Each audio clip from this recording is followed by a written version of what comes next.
ആരാണ് യേശു? യോഹന്നാൻ 6:35 യേശു ജീവന്റെ അപ്പം. മത്തായി 28:18 യേശു അധികാരി. മത്തായി 3:17 യേശു പ്രിയപുത്രൻ. ഹെബ്രായർ 12:2 യേശു വിശ്വാസത്തിന്റെ നാഥൻ. 1 യോഹന്നാൻ 2:1 യേശു മധ്യസ്ഥൻ. മത്തായി 9:15 യേശു മണവാളൻ. സങ്കീർത്തനങ്ങൾ 118:22 യേശു മൂലക്കല്ല്. 1 തെസ്സലോനിക്ക 1:10 നമ്മെ വിമോചിപ്പിക്കുന്നവൻ. വെളിപാട് 19:11 യേശു വിശ്വസ്തൻ. യോഹന്നാൻ 10:11 യേശു നല്ല ഇടയൻ. ഹെബ്രായർ 4:14 യേശു പ്രധാന പുരോഹിതൻ. എഫോസോസ് 1:22 യേശു സഭയുടെ തലവൻ. യെശയ്യാ 7:14 യേശു ഇമ്മാനുവേൽ. 2 കൊരിന്തോസ് 9:15 യേശു അവർണ്ണനീയമായ ദാനം. അപ്പോസ്തല പ്രവർത്തനങ്ങൾ 10:42 യേശു വിധികർത്താവ്. വെളിപാട് 17:14 യേശു നാഥന്മാരുടെ നാഥനും രാജാക്കന്മാരുടെ രാജാവും. യോഹന്നാൻ 1:29 യേശു ദൈവത്തിന്റെ കുഞ്ഞാട്. യോഹന്നാൻ 8:12 യേശു ലോകത്തിന്റെ പ്രകാശം. വെളിപാട് 5:5 യേശു യൂദാ വംശത്തിൽ നിന്നുള്ള സിംഹം. ഫിലിപ്പി 2:11 യേശു കർത്താവ്. യോഹന്നാൻ 1:41 യേശു ക്രിസ്തു. യോഹന്നാൻ 8:36 യേശു സ്വതന്ത്രനാക്കുന്നവൻ. 1 തിമോത്തിയോസ് 1:1 യേശു നമ്മുടെ പ്രത്യാശ. എഫോസോസ് 2:14 യേശു എൻ്റെ സമാധാനം. മാർക്കോസ് 6:4 യേശു പ്രവാചകൻ. 1 യോഹന്നാൻ 4:10 യേശു നമ്മുടെ പാപപരിഹാര ബലി. 1 കൊരിന്തോസ് 10:4 യേശു ശില. ലൂക്ക 2:11 യേശു രക്ഷകൻ. ലൂക്ക 19:10 യേശു മനുഷ്യപുത്രൻ. ലൂക്ക 1:32 യേശു അത്യുന്നതന്റെ പുത്രൻ. കൊളോസോസ് 1:16 സ്വർഗത്തിലും ഭൂമിയിലുമുള്ള സകലത്തിന്റെയും സൃഷ്ടാവ് യേശു. യോഹന്നാൻ 11:25 യേശു പുനരുത്ഥാനവും ജീവനും. യോഹന്നാൻ 10:9 യേശു വാതിൽ. യോഹന്നാൻ 14:6 യേശു വഴിയും സത്യവും ജീവനും. യോഹന്നാൻ 1:1 യേശു വചനം. യോഹന്നാൻ 15:1 യേശു മുന്തിരിച്ചെടി. വെളിപാട് 3:21 യേശു വിജയം വരിച്ചവൻ. വെളിപാട് 1:8 യേശു ആയിരിക്കുന്നവനും വരാനിരിക്കുന്നവനുമായ ദൈവം. വെളിപാട് 22:13 യേശു അൽഫയും ഒമേഗയും ആദിയും അന്തവും. യെശയ്യാ 9:6 യേശു വിസ്മരണീയനായ ഉപദേഷ്ടാവ്. യെശയ്യാ 9:6 യേശു നിത്യനായ പിതാവ്. യെശയ്യാ 9:6 യേശു സമാധാനത്തിന്റെ രാജാവ്. യെശയ്യാ 9:6 യേശു സർവശക്തനായ ദൈവം. അതെ, യേശു സർവശക്തനായ ദൈവം. ഈ ദൈവത്തെ നമുക്ക് സ്വീകരിക്കാം നമ്മുടെ ഹൃദയത്തിലേക്ക്, നമ്മുടെ ജീവിതത്തിലേക്ക്, നമ്മുടെ സാഹചര്യങ്ങളിലേക്ക്. യേശുവിനെ ദൈവമായി തന്നെ നമുക്ക് സ്വീകരിക്കാം. യേശു കർത്താവാണെന്ന് ഹൃദയത്തിൽ വിശ്വസിക്കുകയും അതരം കൊണ്ട് ഏറ്റുപറയുകയും ചെയ്യുന്നവർ രക്ഷ പ്രാപിക്കും. ആമേൻ. യേശു എന്ന വ്യക്തിയെക്കുറിച്ചാണ് നമ്മളിന്ന് ചിന്തിക്കുന്നത്. പ്രിയപ്പെട്ട സഹോദരങ്ങളെ, അട്ടപ്പാടിയിൽ 1994 ശുശ്രൂഷ ആരംഭിക്കുന്ന സമയത്ത് പരിശുദ്ധാത്മാവ് തന്ന ഒരു അടിസ്ഥാന വചനമാണ് യോഹന്നാൻ 8:36. പുത്രൻ നിങ്ങളെ സ്വതന്ത്രരാക്കിയാൽ നിങ്ങൾ യഥാർത്ഥത്തിൽ സ്വതന്ത്രരാകും. അതായത് പുത്രൻ എന്ന് പറഞ്ഞാൽ യേശു ക്രിസ്തുവാണ്. യേശു നിങ്ങളെ സ്വതന്ത്രരാക്കാൻ വേണ്ടിയാണ് ഈ ഭൂമിയിലേക്ക് വന്നത്. ഒരു വ്യക്തി എന്ന നിലയിൽ ഈ ഭൂമിയിൽ നമ്മൾ മനുഷ്യജീവിതം നയിക്കുമ്പോൾ വിവിധ തരത്തിലുള്ള പീഡകളാലും ബന്ധനങ്ങളാലും നമ്മുടെ ആത്മാവ് വേദനിക്കും. ചിലരുടെ കഠിനമായ പീഡയാണ് അവരുടെ രഹസ്യ പാപങ്ങൾ. മറ്റു ചിലരുടെ കഠിനമായ വേദനയാണ് ശരീരത്തിലെ രോഗങ്ങൾ. മറ്റു ചിലർക്കാകട്ടെ കുടുംബ പ്രശ്നങ്ങൾ. ഇനി ചിലർ സാമ്പത്തിക മേഖലകളിലുള്ള ബുദ്ധിമുട്ട്, മാനസിക തകർച്ച, ആത്മാവിലുള്ള തകർച്ച, കുടുംബത്തിലുള്ള തകർച്ച, ശരീരത്തിലുള്ള തകർച്ച. ഇങ്ങനെ വിവിധ മണ്ഡലങ്ങളിൽ ഓരോ തരത്തിലുള്ള തകർച്ചകളും മനപ്രയാസങ്ങളിലൂടെയും നമ്മൾ കടന്നു പോയിക്കൊണ്ടിരിക്കുകയാണ്. പ്രിയപ്പെട്ട ദൈവമക്കളെ, ഇന്ന് ഈ രാത്രി കർത്താവ് പറയുകയാണ്, നിങ്ങളുടെ ആത്മാവിൽ നിങ്ങൾ തകർന്നിരിക്കുകയാണോ? നിങ്ങളുടെ ശരീരത്തിൽ നിങ്ങൾ തകർന്നിരിക്കുകയാണോ? നിങ്ങളുടെ കുടുംബത്തിൽ നിങ്ങൾ തകർച്ച അനുഭവിച്ചുകൊണ്ടിരിക്കുകയാണോ? ഹൃദയം തകർന്ന് വേദനിച്ചിരിക്കുന്നൊരു വ്യക്തിയാണോ? ഇതാ ദൈവത്തിൻ്റെ വചനം വെളിപ്പെടുത്തുകയാണ്, നിങ്ങളുടെ തകർച്ചകളിൽ നിന്ന് നിങ്ങളെ മോചിപ്പിക്കാൻ വേണ്ടി ഈ ഭൂമിയിലേക്ക് കർത്താവായ യേശു വന്നിട്ടുണ്ട്. ഒരു വ്യക്തി ഈ ഒരു കാര്യം അറിഞ്ഞ് യേശുവേ യേശുവേ യേശുവേ എന്ന് പറഞ്ഞ് അവരുടെ ജീവിതത്തിലേക്ക് യേശു ക്രിസ്തുവിനെ വെൽക്കം ചെയ്താൽ, യേശു ക്രിസ്തുവിൻ്റെ തിരുരക്തത്തിൻ്റെ അത്ഭുത ശക്തിയാൽ, യേശു ക്രിസ്തുവിൻ്റെ കുരിശുമരണത്തിൻ്റെ അത്ഭുത യോഗ്യതയാൽ, യേശു ക്രിസ്തുവിൻ്റെ നാമത്തിൻ്റെ അത്ഭുത ശക്തിയാൽ ആ വ്യക്തിയുടെ ജീവിതത്തിൽ മനുഷ്യബുദ്ധിക്ക് ആഗ്രാഹ്യമാം വിധമുള്ള വിടുതലുകൾ ആ വ്യക്തിയുടെ ജീവിതത്തിൽ സംഭവിക്കാൻ തുടങ്ങും. അതിന് നമ്മൾ മാമോദിസ മുങ്ങിയ വ്യക്തിയായിരിക്കാം, മാമോദിസ മുങ്ങാത്ത വ്യക്തിയായിരിക്കാം. ഇവിടെ ഇരിക്കുന്ന ഓരോരുത്തരും പല വിധത്തിലാണ്. ചിലർ വിദ്യാർത്ഥിനികളാണ്, ചിലർ യുവതിവാക്കന്മാരാണ്, ചിലർ മദ്യപാനികളാണ്, ചിലർ പുണ്യമുള്ളവരാണ്, ചിലർ പുണ്യമില്ലാത്തവരാണ്, ചിലർ വിദ്യാഭ്യാസമുള്ളവരാണ്, വിദ്യാഭ്യാസം ഇല്ലാത്തവരാണ്.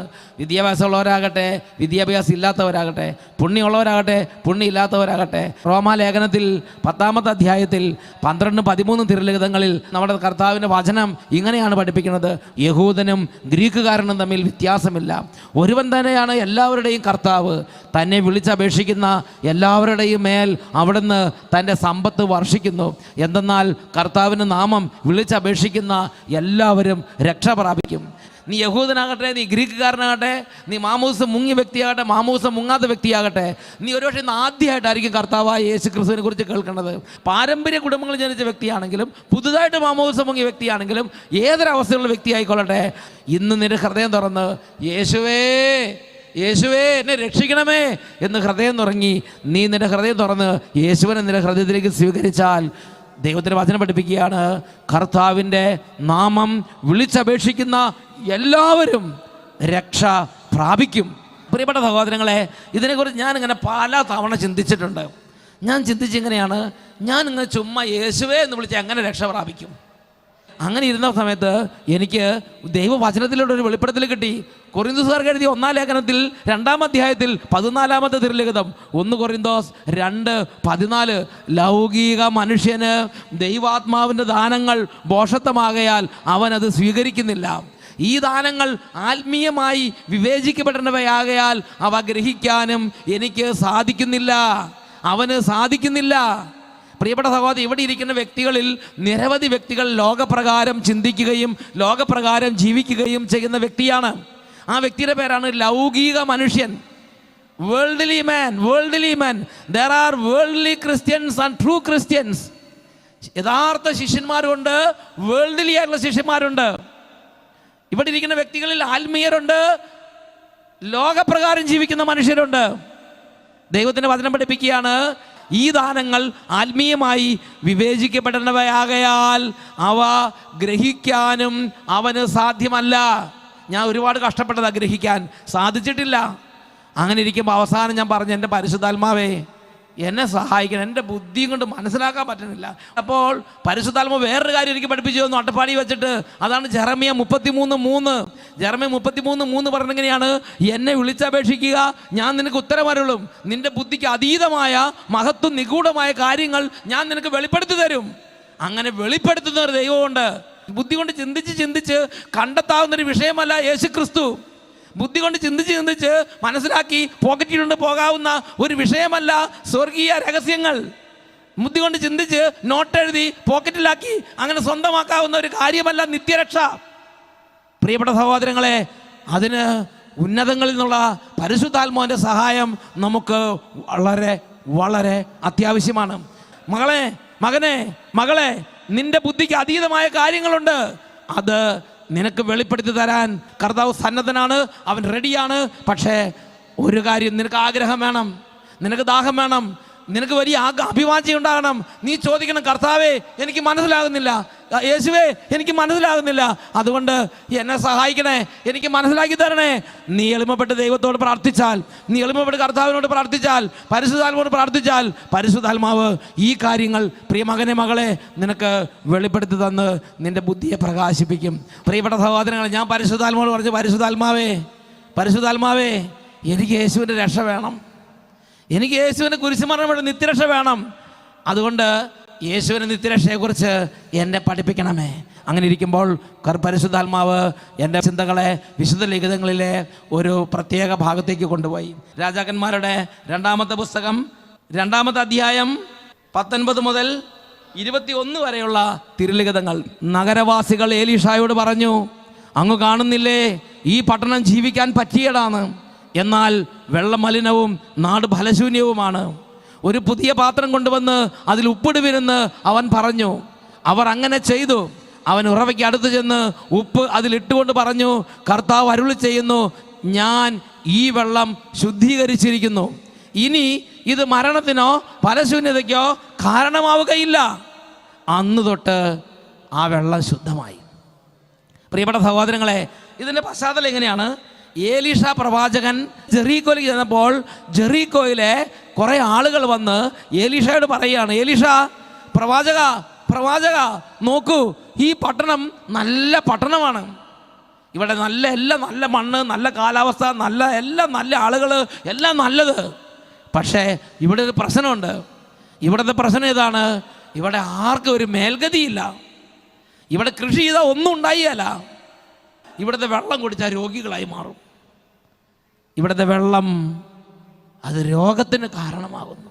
ഇന്ന് വീടിരിക്കുന്ന പല ആളുകളുടെയും വിഷമം ഇതാണ്. ബിസിനസ് തുടങ്ങി മേൽഗതിയില്ല, ചായക്കട തുടങ്ങി മേൽഗതിയില്ല, വണ്ടി വാങ്ങി മേൽഗതിയില്ല, കൃഷി തുടങ്ങി മേൽഗതിയില്ല, കുട്ടികളെ പഠിപ്പിച്ച് ഒരു 5 വയസ്സിക്ക് ഉപകാരമില്ല. അങ്ങനെ ഒരു മേൽഗതിയില്ലാതെ കുടുംബത്തിൽ കടന്ന് നമ്മൾ കഷ്ടപ്പെടുക. ഇതുപോലെ അന്നത്തെ ജനം ആ പട്ടണത്തിൽ കടന്ന് കഷ്ടപ്പെട്ടു. ഉടനെ പ്രവാചകൻ പറയുകയാണ്, ഒരു പുതിയ പാത്രം കൊണ്ടുവരിക, അതിനകത്ത് കുറച്ച് ഉപ്പെടുത്തുകൊണ്ട് വാ. അവരതുപോലെ കൊണ്ടുവന്നു. അവർക്കറിയില്ല എന്താ ചെയ്യാൻ പോണെന്ന്. ഈ പ്രവാചകൻ ഒരു പിടി ഉപ്പെടുത്ത് ഒരു ഉറവയിലേക്ക് ഇട്ടു. നാട്ടിലെ എല്ലാ ഉറവയിലും പോയിട്ടില്ല, എല്ലാ കിണറ്റിലും പോയിട്ടില്ല. ഒരു ഉറവയിലേക്ക് കുറച്ച് ഉപ്പിട്ടിട്ട് പറഞ്ഞു, ഇന്ന് ഈ ജലം ഞാൻ ശുദ്ധീകരിച്ചിരിക്കുന്നു. അന്ന് തൊട്ട് ആ വെള്ളം നല്ല ഹെൽത്തി, നല്ല ഔഷധ ഗുണമുള്ള വെള്ളമായി മാറി. ഒരു കുറേ നൂറ്റാണ്ടുകളായി ഉണ്ടായിരുന്ന ആ നാടിൻ്റെ മേലുള്ള അന്ധകാരങ്ങളും ശാപങ്ങളും തിന്മകളും ഭാരങ്ങളും തകർച്ചകളും നീങ്ങിപ്പോയി. ആ നാട് അനുഗ്രഹിക്കപ്പെട്ട നാടായി. ആ ഉറവകൾ അനുഗ്രഹിക്കപ്പെട്ട ഉറവകളായി മാറി. എന്നൊക്കെ പറഞ്ഞ ഹല്ലേലൂയ. ജെറീക്കോയിലെ ഉറവകൾ അനുഗ്രഹിക്കപ്പെട്ട ഉറവകളായി മാറി. എങ്ങനെയാ? ദൈവത്തിൻ്റെ പ്രചോദനം ഏലീഷ സ്വീകരിച്ച് ഒരു പിടി ഉപ്പെടുത്ത് അതിലിട്ടിട്ട് പറഞ്ഞു, ഞാനിത് ശുദ്ധീകരിച്ചിരിക്കുന്നു. ഹല്ലേലൂയ. പ്രിയപ്പെട്ട ദൈവവൈദ്യരെ, ഇന്ന് നിൻ്റെ ചിന്ത മലിനമാണ്. ആ ജെറീക്കോയിലെ കിണർ പോലെയാണ്, ആ ജെറീക്കോയിലെ ഉറവ പോലെയാണ് ഇന്ന് നമ്മുടെ ഉള്ളിൽ കിടക്കുന്ന ഉറവകൾ. ചിന്ത, ബുദ്ധി, ഭാവന, അന്തരംഗം, പ്രാർത്ഥനാ ജീവിതം, കുടുംബജീവിതം എല്ലാം ഇങ്ങനെ ഒരു തരത്തിൽ കുത്തഴിഞ്ഞ് ഡിസോർഡറായി അരാജകത്വം, അസമാധാനം, വിശുദ്ധിയില്ലായ്മ, പലതരത്തിലുള്ള പൈശാചിക പീഡകൾ, അന്ധകാര ശക്തിയുള്ള ഉപദ്രവങ്ങൾ, ഇങ്ങനെ ദുർസ്വഭാവങ്ങൾ, ദുർചിന്തകൾ, ഇങ്ങനെ മലീമസമാക്കപ്പെട്ട് കിടക്കുന്ന ഒരു ജീവിതത്തിൻ്റെ ഉടമയാണോ നീ? നിൻ്റെ ജീവിതമാകുന്ന കിണർ കുറേ കാലമായി, ഒരുപക്ഷെ തലമുറയായി പാരമ്പര്യം, അശുദ്ധമായൊരു പാരമ്പര്യത്തിൽ ജനിച്ചൊരു വ്യക്തിയാണോ നീ? ഒരുപക്ഷെ തകർച്ചയുടെ പിൻഗാമിയായിട്ട് വന്നിരിക്കുന്ന വ്യക്തിയാണോ നീ? ഒരുപക്ഷെ കാരണവന്മാരായിട്ട് പല ദുർസ്വഭാവങ്ങൾ ഇരിക്കുന്ന അന്തരീക്ഷത്തിൽ അതിൻ്റെ കണ്ടിന്യൂഷനായി നിനക്കും അതേ സ്വഭാവമാണോ? ഹെബ്രായ ലേഖനം 9-ാം അധ്യായം 13-14 തിരുലിഖിതങ്ങളിൽ കർത്താവിന് സംസാരിക്കാനുണ്ട്. ഹെബ്രായ ലേഖനം 9-ാം അധ്യായം 13-14 തിരുലിഖിതങ്ങൾ. കോലാളുകളുടെയും കാളക്കിടാക്കളുടെയും രക്തം തളിക്കുന്നതും പശുക്കിടാവിൻ്റെ ഭസ്മം വിതറുന്നതും അശുദ്ധരെ ശാരീരികമായി ശുദ്ധീകരിക്കുന്നു. കോലാടുകൾ രക്തം തളിക്കുമ്പോൾ ശുദ്ധി ഉണ്ടാവുന്നു ഭൗതികമായിട്ട്. ഏലീഷ ഒരു പേര് ഉപ്പിട്ടിട്ട് പറയുമ്പോൾ ആ കിണറും മണ്ണും കാലാവസ്ഥയും ശുദ്ധീകരിക്കപ്പെടുന്നു. അങ്ങനെയെങ്കിൽ നിത്യാത്മാവ് മൂലം കളങ്കമില്ലാതെ ദൈവത്തിന് തന്നെ സമർപ്പിച്ച ക്രിസ്തുവിൻ്റെ രക്തം ജീവിക്കുന്ന ദൈവത്തെ ശുശ്രൂഷിക്കാൻ നമ്മുടെ അന്ധകരണത്തെ നിർജീവ പ്രവൃത്തികളിൽ നിന്ന് എത്രയധികമായി ശുദ്ധീകരിക്കുകയില്ല. ഒരുപക്ഷെ നീ ജനിച്ച അന്ന് തൊട്ട് ഒരു മൂർഖ സ്വഭാവിയായിരിക്കാം, പാരമ്പര്യമായി പ്രതികാരദാഹിയായിരിക്കാം, അല്ലെങ്കിൽ ജഡികാസക്തനായിരിക്കാം, അപ്പനപ്പൂപ്പന്മാരുടെ കാലം തൊട്ട് ജഡികാസക്തനായിരിക്കാം, അതും അല്ലെങ്കിൽ പിശുക്ക് സ്വഭാവമുള്ള വ്യക്തിയായിരിക്കാം, അതും അല്ലെങ്കിൽ എപ്പോഴും വിഷാദം നിറഞ്ഞ് എപ്പോഴും സങ്കടപ്പെട്ടിരിക്കുന്ന ഒരു തൊട്ടാവാടി പ്രകൃതിക്കാരനായിരിക്കാം. എന്തും ആകട്ടെ, ആ അവസ്ഥയിൽ നിന്ന് നിന്നെ ശുദ്ധീകരിക്കാൻ യേശുക്രിസ്തുവിൻ്റെ രക്തത്തിന് ശക്തിയുണ്ട് എന്ന് ദൈവവചനത്തിലൂടെ പരിശുദ്ധാത്മാവ് വെളിപ്പെടുത്തുകയാണ്. പ്രിയപ്പെട്ട ദൈവവൈതലേ, ഇന്ന് ഇത് വിശ്വസിച്ച് യേശുവേ അങ്ങ് എനിക്ക് വേണ്ടി കുരിശിൽ ചിന്തി തിരുരക്തം കൊണ്ട് എന്നെ ഒന്ന് കഴുകണമേ എന്ന് പറഞ്ഞ് ഹൃദയം യേശുവിന് സമർപ്പിച്ചാൽ, എനിക്ക് വേണ്ടി ചിന്തപ്പെട്ട യേശുവിൻ്റെ അമൂല്യ രക്തത്തിൻ്റെ യോഗ്യതയാൽ എൻ്റെ അന്ധകരണം വിശുദ്ധീകരിക്കപ്പെടാൻ ദൈവം ഇടവരുത്തും. നിങ്ങളൊന്ന് ചിന്തിക്കണം. വിശുദ്ധ അഗസ്തീനോസിൻ്റെ ജീവിതത്തിൽ ഒരുപാട് നാളുകളായി അശുദ്ധ പാപം, ജഡിക പാപം, സ്ത്രീകളുമായുള്ള അശ്ലീല ബന്ധങ്ങൾ, ലോകപ്രകാരം ജീവിച്ചിരുന്ന കാലത്ത് അന്യായമായ അല്ലെങ്കിൽ ഇങ്ങനെ കൂട്ടുകൂടി നടന്ന് അങ്ങനെ ഒരുപാട് തരത്തിലുള്ള ലൈംഗിക അരാജകത്വത്തിൽ വീണുപോയൊരു ജീവിതമായിരുന്നു അഗസ്റ്റിൻ്റെ ജീവിതം. അങ്ങനെ ഇരിക്കുമ്പോഴാണ് അദ്ദേഹം വചനം കേട്ടു. വചനം കേട്ടപ്പോൾ അദ്ദേഹത്തിന് ഹൃദയം നുറുങ്ങി. അദ്ദേഹം ഹൃദയം യേശുവിന് സമർപ്പിച്ചു. യേശുവിൻ്റെ ആ മകന് വേണ്ടി ചിന്തപ്പെട്ട രക്തത്തിൻ്റെ അത്ഭുത ശക്തി അദ്ദേഹത്തിന് വ്യാപരിക്കാൻ ദൈവം ഇടവരുത്തി. ഈ ഭൂമിയിൽ തിരുസഭയിലുള്ള വിശുദ്ധന്മാരിൽ, മഹാരഥന്മാരായ വിശുദ്ധന്മാരിൽ ഒരാളായി വിശുദ്ധ അഗസ്തീനോസിൻ്റെ ജീവിതം ഉയർത്തപ്പെട്ടു. എന്നൊക്കെ പറഞ്ഞേ ഹല്ലേലൂയ. പ്രിയപ്പെട്ട സഹോദരങ്ങളെ, ഇന്ന് ഞാനും നിങ്ങളും ഇത് വിശ്വസിക്കാൻ വേണ്ടി ഒരു ചരിത്ര സംഭവമാണ് സെൻ്റ് അഗസ്റ്റിൻ്റെ ജീവിതം. അതുകൊണ്ട് പ്രിയപ്പെട്ട സഹോദരങ്ങളെ, ദൈവത്തിൻ്റെ വചനത്തിൽ പറഞ്ഞിരിക്കുന്ന ഓരോ കാര്യങ്ങളും നമ്മുടെ ജീവിതത്തിൻ്റെ ഏത് നാളിൽ എവിടെ വെച്ച് നമ്മൾ സ്വീകരിക്കുന്നോ അവിടെ തൊട്ട് നമുക്കത് യാഥാർത്ഥ്യമായി തീരാൻ തുടങ്ങും. എന്നൊക്കെ പറഞ്ഞേ ഹല്ലേലൂയ. ഇതിനെക്കുറിച്ച് അച്ഛൻ ചിന്തിച്ചപ്പോൾ അച്ഛൻ്റെ മനസ്സിലേക്ക് പരിശുദ്ധാത്മാവ് കൊണ്ടുവന്ന രണ്ടാമത്തെ ഒരു സംഭവമാണ് സംഖ്യയുടെ പുസ്തകം 21 അധ്യായം 4 മുതൽ 9 വരെ വാക്യങ്ങൾ. സംഖ്യയുടെ പുസ്തകം 21 അധ്യായം 4 മുതൽ 9 വരെ വാക്യങ്ങൾ. അവിടെ ഈ ജനം, ഇസ്രായേൽ ജനം ഈജിപ്തിൽ നിന്ന് ദൈവം പ്രത്യേകം പേര് ചൊല്ലി വിളിച്ച് അങ്ങനെ തെരഞ്ഞെടുക്കപ്പെട്ട നാട്ടിലേക്ക് കൊണ്ടുപോവുകയാണ്. സംഖ്യ 21:4-9 വരെ. ഏദോം ചുറ്റിപ്പോകാൻ ഹോർ മലയിൽ നിന്ന് ചെങ്കടലിലേക്കുള്ള വഴിയെ അവർ യാത്ര പുറപ്പെട്ടു. യാത്രാമധ്യേ ജനം അക്ഷമരായി. ദൈവത്തിന് മോശയ്ക്കുമെതിരായി അവർ സംസാരിച്ചു. ഈ മരുഭൂമിയിൽ മരിക്കാൻ നീ ഞങ്ങളെ ഈജിപ്തിൽ നിന്ന് കൊണ്ടുവന്നത് എന്തിന്? ഇവിടെ അപ്പമോ വെള്ളമോ ഇല്ല. വിലകെട്ട ഈ അപ്പം തിന്ന് ഞങ്ങൾ മടുത്തു. അപ്പോൾ കർത്താവ് ജനത്തിൻ്റെ ഇടയിലേക്ക് ആഗ്നേയ സർപ്പങ്ങളെ അയച്ചു. അവയുടെ ദംശനമേറ്റ് ഇസ്രായേലിൽ വളരെ പേർ മരിച്ചു. ഇസ്രായേലിൽ വളരെ പേർ ഈ സർപ്പങ്ങളുടെ ദംശനമേറ്റ് മരിച്ചു. എന്ന് പറഞ്ഞാൽ പാമ്പ്, നല്ല വിഷമുള്ള, മരുഭൂമിയിലെ വിഷമുള്ള പാമ്പ് ആ ജനങ്ങളുടെ ഇടയിൽ അങ്ങോട്ട് ഇളകി. പാമ്പിൻ്റെ വിഷമേറ്റ് ഒരുപാട് പേര് ആ മരുഭൂമിയിൽ മരിച്ചു വീണു. ജനം മോശയുടെ അടുക്കലേക്ക് ഓടി.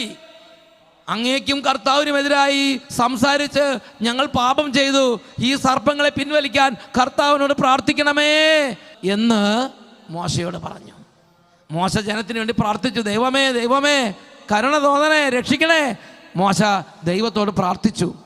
കർത്താവ് മോശയോട് അരുളി ചെയ്തു, ഒരു പിച്ചള സർപ്പത്തെ ഉണ്ടാക്കി വടിയിൽ ഉയർത്തി നിർത്തുക. ഹല്ലേലൂയ. ഒരു പിച്ചള സർപ്പം, ബ്രോൺസ് സർപ്പൻ്റ്, ബ്രോൺസ്, ഒരു പിച്ചള സർപ്പത്തിൻ്റെ, ഒരു പാമ്പിൻ്റെ രൂപം ഉണ്ടാക്കുക, പിച്ചള പാമ്പ്. എന്നിട്ട് ഇതിനെ ഉയർത്തിപ്പിടിക്കുക, ഒരു വടി ഉയർത്തി നിർത്തുക. എന്നിട്ട് ജനങ്ങളോട് പറയുക, പാമ്പ് കടി ഏൽക്കുന്നവർ പാമ്പിൻ്റെ വിഷയേറ്റ് മരിക്കാൻ തുടങ്ങുകയാണെങ്കിൽ ഈ പിച്ചള സർപ്പം നോക്കിയാൽ മതി. അയാളുടെ ശരീരത്തിന് വിഷം പോകും, അയാൾ ജീവിക്കും. പിച്ചള സർപ്പത്തെ ഉണ്ടാക്കി വടിയിൽ ഉയർത്തി നിർത്തുക. പാമ്പിൻ്റെ കടിയേൽക്കുന്നവർ, ദംശനമേൽക്കുന്നവർ അതിനെ നോക്കിയാൽ മരിക്കുകയില്ല. മോശ പിച്ചള കൊണ്ട് ഒരു സർപ്പത്തെ ഉണ്ടാക്കി അതിനെ വടിയിൽ ഉയർത്തി നിർത്തി. ദംശനമേറ്റവർ പിച്ചള സർപ്പത്തെ നോക്കി അവർ ജീവിച്ചു, മരിച്ചില്ല. പാമ്പ് കടിയേറ്റു, വിഷം കയറി, പക്ഷെ മരിച്ചില്ല.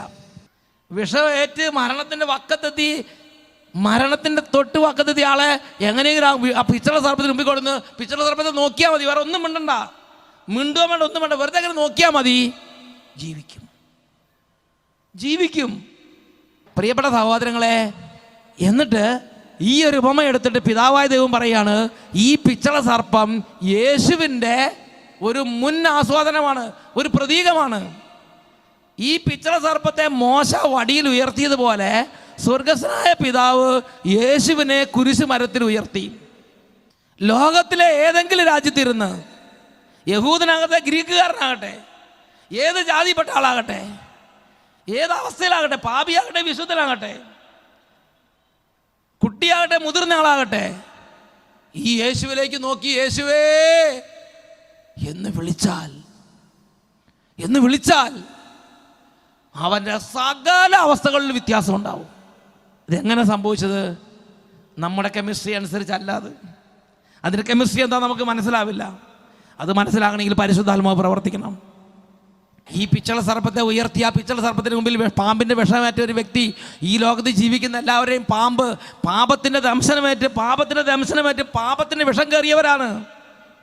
പാപത്തിന് വിഷം കയറി നമുക്ക് വിശുദ്ധിയില്ല, സ്വസ്ഥതയില്ല, സമാധാനമില്ല, ക്ഷമിക്കാൻ പറ്റുന്നില്ല, വെറുപ്പ്, വൈരാഗ്യം, വിദ്വേഷം, ഭിന്നത, വിഭാഗീയ ചിന്ത, കലഹം, അസൂയ, കോപം, മാത്സര്യം, ഭിന്നത, മദ്യപാനം, മധുരോത്സവം, ഇങ്ങനെയുള്ള എല്ലാ സ്വഭാവമുള്ള ആള് ഒരു നാൾ വചനം കേട്ട് ഹൃദയം എളിമപ്പെടുത്തി, ഹൃദയം തുറന്ന് യേശുവിന് വേണ്ടി എളിമപ്പെടുത്തി, യേശുവിനെ അംഗീകരിച്ച് യേശുവേ എന്ന് വിളിച്ചാൽ നമ്മുടെ ബുദ്ധിയെല്ലാം അതിലംഘിക്കുന്ന വിധം ദൈവത്തിന് മാത്രം അറിയാവുന്ന വഴികളിലൂടെ ആ മനുഷ്യൻ്റെ സകല പാപങ്ങൾ നീങ്ങിപ്പോകും.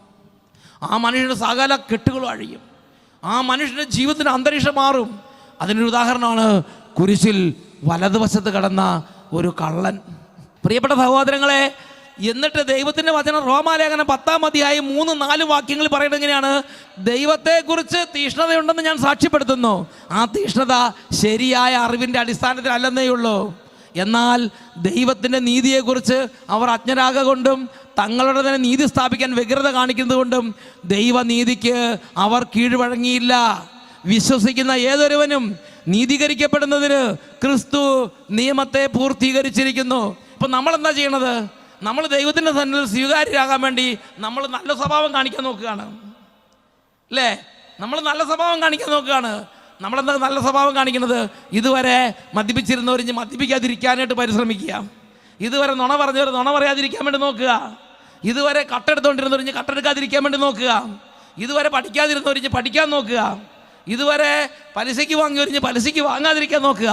ഇങ്ങനെ നമ്മുടെ തന്നെ സൽകൃത്യങ്ങളിലും നമ്മുടെ തന്നെ സൽപ്രവൃത്തികളിലും ആശ്രയിച്ച് സ്വർഗത്തിൽ പോകാൻ വേണ്ടി നമ്മൾ നോക്കുക. ധ്യാനം കൂടി കഴിയുമ്പോൾ ആ ഒരു രീതിക്ക് ജീവിതം നന്നാക്കാൻ വേണ്ടി ധ്യാനത്തിന് വരിക. പ്രിയപ്പെട്ട സഹോദരങ്ങളെ, നിങ്ങൾ ധ്യാനത്തിന് വരുമ്പോൾ ജീവിതം നന്നാക്കാൻ വേണ്ടിയല്ല ദൈവം വിളിച്ചിരിക്കുന്നത്. നിങ്ങളുടെ ഹൃദയത്തിലേക്ക് യേശുവിനെ സ്വീകരിക്കാൻ വേണ്ടിയാണ്. ഈ ദൈവപുത്രനെ സ്വീകരിക്കാൻ വേണ്ടിയാണ്. പ്രിയപ്പെട്ട ദൈവ പൈതലേ, ജീവിതം നന്നാക്കുന്നതുകൊണ്ടല്ല ഒരു വ്യക്തി ദൈവസന്നിധിയിൽ സ്വീകാര്യനാകുന്നത്. ഒരു വ്യക്തി ദൈവസന്നിധിയിൽ സ്വീകാര്യനാകുന്നത് യേശു ക്രിസ്തുവിനെ സ്വീകരിക്കുന്നതോടു കൂടിയാണ്. ദൈവനീതി പ്രകാരം നമ്മുടെ ജീവിതത്തിൻ്റെ മുഴുവൻ അവസ്ഥ മാറി ഒരു പുതിയ സൃഷ്ടിയാകാൻ ആഗ്രഹിക്കുന്നെങ്കിൽ വിശ്വസിക്കുക, യേശുവിനെ വിശ്വസിക്കുക, യേശുവിന് വേണ്ടി ഹൃദയം തുറക്കുക. ബാക്കി യേശു ക്രിസ്തുവിൻ്റെ കുരിശുമരണത്തിൻ്റെ ശക്തിയാലാണ് സംഭവിക്കുന്നത്. സ്വഭാവം മാറുന്നതും വിശുദ്ധി ഉണ്ടാകുന്നതും എല്ലാം സ്വർഗത്തിൻ്റെ കൃപയാലാണ്. നമ്മുടെ അധ്വാനം കൊണ്ടല്ല, സ്വർഗത്തിൻ്റെ കൃപ കൊണ്ടാണ്. അതുകൊണ്ട് പ്രിയപ്പെട്ട സഹോദരങ്ങളെ, ഇന്ന് രാത്രി കർത്താവായ ദൈവം നമ്മളെ വിളിച്ചിരിക്കുമ്പോൾ ദൈവത്തിൻ്റെ വലിയൊരാഗ്രഹമാണ് നിങ്ങൾ യേശു ക്രിസ്തുവിനെ അറിയണം. യേശു ക്രിസ്തുവിനെ നിങ്ങളുടെ ഹൃദയത്തിലേക്ക് നിങ്ങൾ സ്വീകരിക്കണം. അങ്ങനെ യേശു ക്രിസ്തുവിനെ ഒരു വ്യക്തി തൻ്റെ ഹൃദയത്തിലേക്ക് സ്വീകരിക്കുമ്പോൾ ആ വ്യക്തിയുടെ ജീവിതത്തിൻ്റെ ഒരു യുഗം മാറും, അടുത്തൊരു യുഗത്തിലേക്ക് ആ വ്യക്തി പ്രവേശിക്കും. നിങ്ങൾ യേശുവിനെ സ്വന്തമാക്കുക. ജീവിതത്തിൻ്റെ അടി മുതൽ മുടി വരെ സമസ്ത മണ്ഡലങ്ങളിലും വ്യത്യാസം ഉണ്ടാവും. ദൈവകൃപയാൽ ആ വ്യക്തി ഒരു വിശുദ്ധനായി മാറും. അതിനുശേഷമാണ് പിന്നെ ബാക്കി മാമോദിസയൊക്കെ മുങ്ങുന്നത്. ആദ്യം യേശുവിനെയാണ് സ്വീകരിക്കുന്നത്, പിന്നെയാണ് മാമോദിസയൊക്കെ മുങ്ങുന്നത്. ആദ്യം നമ്മൾ ദുഷ്കൃത്യങ്ങൾ മാറുകയല്ല, ആദ്യം നമ്മൾ യേശുവിനെ സ്വീകരിക്കുന്നു. യേശുവിൻ്റെ കൃപയാൽ ബാക്കി ദുഷ്കൃത്യങ്ങളെല്ലാം മാറിപ്പോകും. ഹെബ്രായ ലേഖനത്തിൽ 2-ാം അധ്യായം 1 മുതൽ 4 വരെ വാക്യങ്ങൾ, നാം കേട്ടിട്ടുള്ള കാര്യങ്ങളിൽ നിന്ന് അകന്നു പോകാതിരിക്കാൻ അവയിൽ കൂടുതൽ ശ്രദ്ധിക്കുക ആവശ്യമാണ്. ദൂതന്മാർ പറഞ്ഞ വാക്കുകൾ സത്യമാവുകയും നിയമലംഘനത്തിനും അനുസരണമില്ലായ്മയ്ക്കും തക്ക ശിക്ഷ ലഭിക്കുകയും ചെയ്തെങ്കിൽ ഇത്ര മഹത്തായ രക്ഷയെ അവഗണിക്കുന്ന നാം ശിക്ഷയിൽ നിന്ന് എങ്ങനെ ഒഴിവാക്കപ്പെടും? ഏതാണ് ഈ മഹത്തായ രക്ഷ? യേശു. മോശ മരുഭൂമിയിൽ പിത്തള സർപ്പത്തെ ഉയർത്തിയതുപോലെ പിതാവായ ദൈവം സകല കാലത്തും സകല ലോകങ്ങളിലുള്ള സകല മർത്യർക്കും വേണ്ടി രക്ഷയ്ക്കായി ഉയർത്തിയതാണ് യേശു. ഇത്ര മഹത്തായ രക്ഷ എന്ന് പറഞ്ഞാൽ യേശു ക്രിസ്തു എന്ന കുരിശിൽ മരിച്ച രക്ഷകൻ. ഇത്ര മഹത്തായ രക്ഷയെ അവഗണിക്കുന്ന നാം ഇത്രയും കാലം വചനം കേട്ടു, ബൈബിൾ വായിക്കുന്നു, പ്രാർത്ഥിക്കുന്നു, ദൈവത്തിൻ്റെ ആത്മാവിൻ്റെ പ്രചോദനം സ്വീകരിക്കുന്നു, പക്ഷെ അവഗണിക്കുന്നു, ഒരു തീരുമാനം എടുക്കുകയല്ല. യേശുവിനെ സ്വീകരിക്കാൻ തീരുമാനമെടുക്കുക. ഇത്ര മഹത്തായ രക്ഷയെ അവഗണിക്കുന്ന നാം ശിക്ഷയിൽ നിന്ന് എങ്ങനെ ഒഴിവാക്കപ്പെടും? ആരംഭത്തിൽ കർത്താവ് തന്നെയാണ് അത് പ്രഖ്യാപിച്ചത്. അടയാളങ്ങൾ, അത്ഭുതങ്ങൾ, പലവിധത്തിലുള്ള ശക്തമായ പ്രവൃത്തികൾ എന്നിവ കൊണ്ടും തൻ്റെ ഇഷ്ടത്തിനൊത്ത് പരിശുദ്ധാത്മാവിനെ ദാനം ചെയ്തുകൊണ്ടും ദൈവം തന്നെ ഇതിന് സാക്ഷ്യം നൽകിയിരിക്കുന്നു. അതായത് രണ്ട് കാര്യങ്ങൾ, ഈ അത്ഭുതങ്ങളും അടയാളങ്ങളും എല്ലാം സംഭവിക്കുന്നത് യേശുവിന് വേണ്ടി ഹൃദയം തുറക്കാനാണ്. മെഡിക്കൽ കോളേജ് ഇല്ലാതാക്കാൻ വേണ്ടിയല്ല. ഇളം പൈതങ്ങളെ പോലെ നിത്യരക്ഷയ്ക്ക് വേണ്ടി ദാഹിക്കുവിൻ. രണ്ട് കാര്യങ്ങളാണ് പിതാവായത്. ഒന്ന്, അത്ഭുതങ്ങളുടെയും അടയാളങ്ങളുടെയും വചനം സ്ഥിരീകരിക്കുന്നത് യേശു സത്യമാണ്, യേശു ജീവിക്കുന്ന ദൈവമാണ്. നിന്റെ ഹൃദയം യേശുവിന് തുറക്കണം. അതാണ് ഒന്നാമത്തെ കാര്യം. രണ്ടാമത്തെ കാര്യം, തൻ്റെ ഇഷ്ടത്തിനൊത്ത് പരിശുദ്ധാത്മാവിനെ വർഷിക്കുന്നുണ്ട്. വചനപ്രഘോഷണം നടന്നുകൊണ്ടിരിക്കുമ്പോൾ തന്നെ ആ ഗ്രൗണ്ടിൽ ആത്മവർഷം, ആത്മമാരി സംഭവിക്കുന്നുണ്ട്. അത് യേശുവിനെ സ്വീകരിക്കാൻ വേണ്ടി നമ്മൾക്ക് ഹെൽപ്പ് ചെയ്യാനാണ്. Holy spirit is the helper. പരിശുദ്ധാത്മാവ് യേശുവിനെ സ്വീകരിക്കാൻ നമ്മളെ സഹായിക്കുന്ന ആളാണ്. എന്നൊക്കെ പറഞ്ഞേ ഹല്ലേലൂയ.